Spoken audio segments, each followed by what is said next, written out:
Ces victimes qui continuent d'apparaître, on les voit 65 d'entre elles qui apparaissent sur l'arbre de la liberté.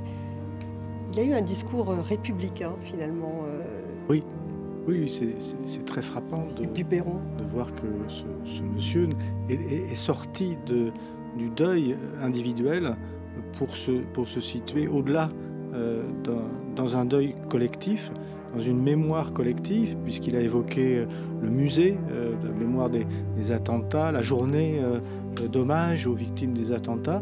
Il s'est situé dans quelque chose qui dépasse, y compris les événements de 2015, pour englober toutes les victimes du terrorisme et réfléchir à la manière dont une société peut rebondir. Quelle résilience pour une société qui est victime de ces actes, et en même temps, quelle proposition finalement peut donner, quelle proposition démocratique, puisqu'il a évoqué ce terme, quelle proposition démocratique pour justement résister à cette Stéphane Albertini, attaque. Nick Alexander, Et là, c'est Jean-Jacques Amiot, la litanie des noms des victimes, des 132 Armel victimes Antisévic Pumir, depuis le 13 novembre 2015. Anor Arwebo, Thomas Ayad, Guillaume Barraud de Scherf, Alva Berglund, René Bichon, Chloé Boissineau, Emmanuel Bonnet, Maxime Bouffard, Quentin Boulanger.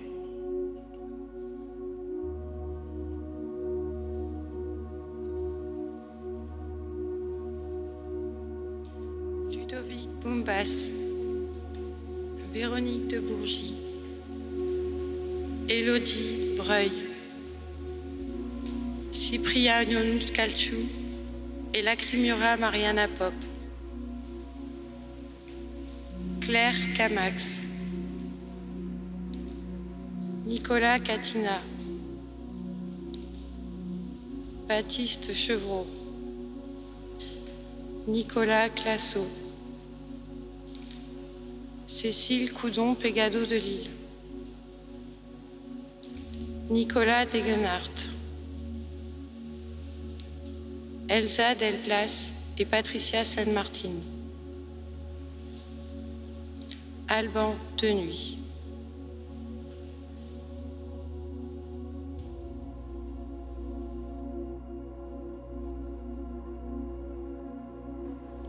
Vincent Détoc,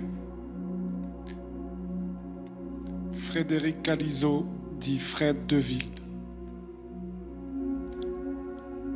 Asta Diakité, Manuel Dias, Romain Didier et Lamia Mondéguer, Lucie Dietrich, Elif Dogan,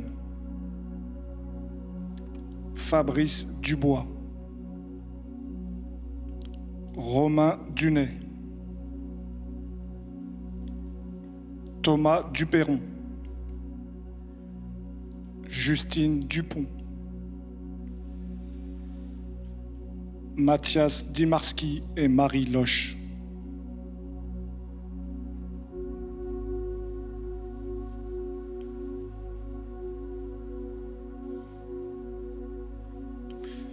Saler Emad El Djebali,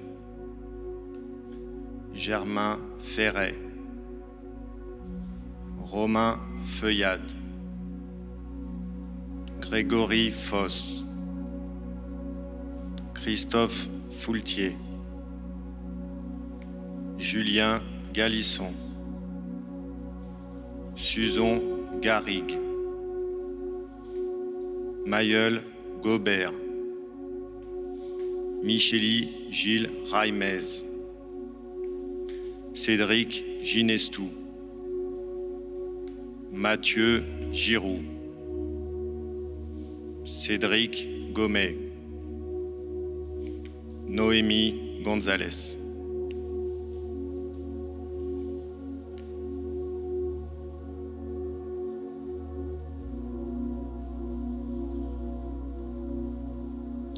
Juan Alberto González Garrido, Stéphane Grégoire et Frédéric Hénino, Anne Guyomard, née Cornet et Pierre-Yves Guyomard, Stéphane H, Thierry Ardouin et Marie-Aimée Dalloz, Olivier Auducœur, Pierre-Antoine Henry, Raphaël Hils, Mathieu Hoche, Jamila Oud.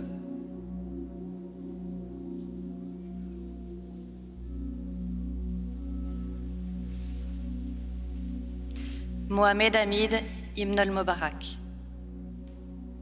Pierre Innocenti, Nathalie Jardin, Marion Joanneau, Milko Josic, Jean-Jacques Kirchheim, Hyacinthe Coma, Nathalie Lorraine Nebouligina, Guillaume Ledran, Renaud Le Gouen, Gilles Leclerc, Christophe Lelouch, Claire Métro-Taprest,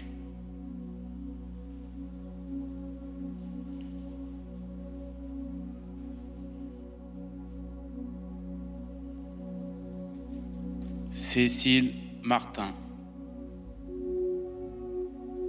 Antoine Marie, Cédric Mauduit, Charlotte et Émilie Maud, Isabelle Merlin, Fanny Minot, Yannick Mainviel, Cécile Miss et Louis-Philippe Choré, Marie Mosser, Justine Moulin, Quentin Mourier,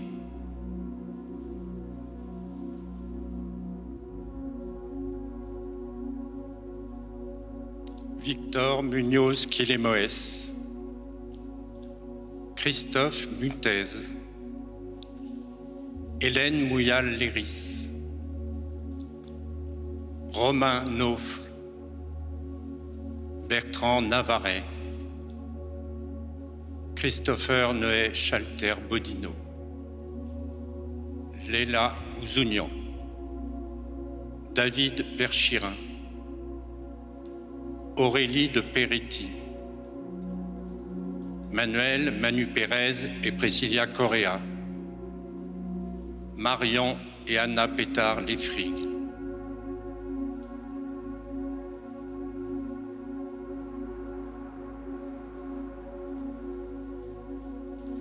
Franck Pitiot, Caroline Prénat, François-Xavier Prévost, Sébastien Proisy, Richard Ramand, Valentin Ribet, Mathieu de Rortet, Estelle Roua, Thibaut Rousse-Lacordaire, Raphaël Ruiz, Oda Saadi et Alima Ndiaye Né Saadi, Madeleine Sadin,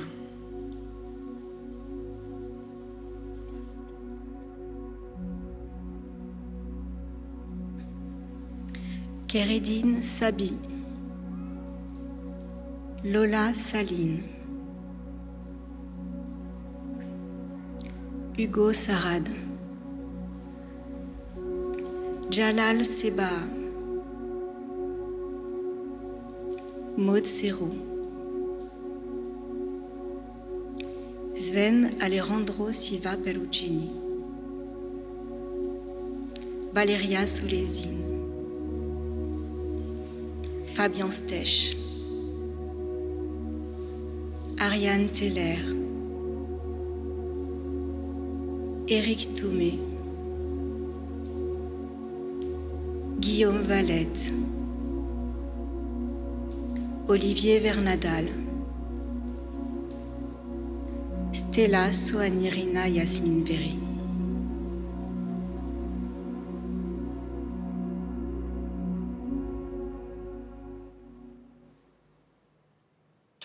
David Delos, vous disiez effectivement 132 noms, c'est 132 noms de victimes.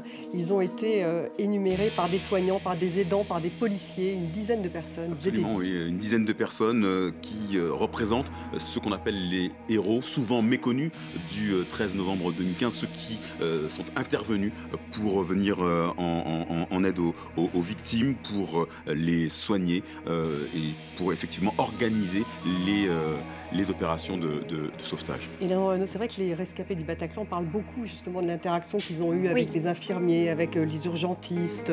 C'était important pour eux. Oui, c'était extrêmement particulier parce qu'il y a eu beaucoup de victimes qui n'ont pas pu être identifiées tout de suite.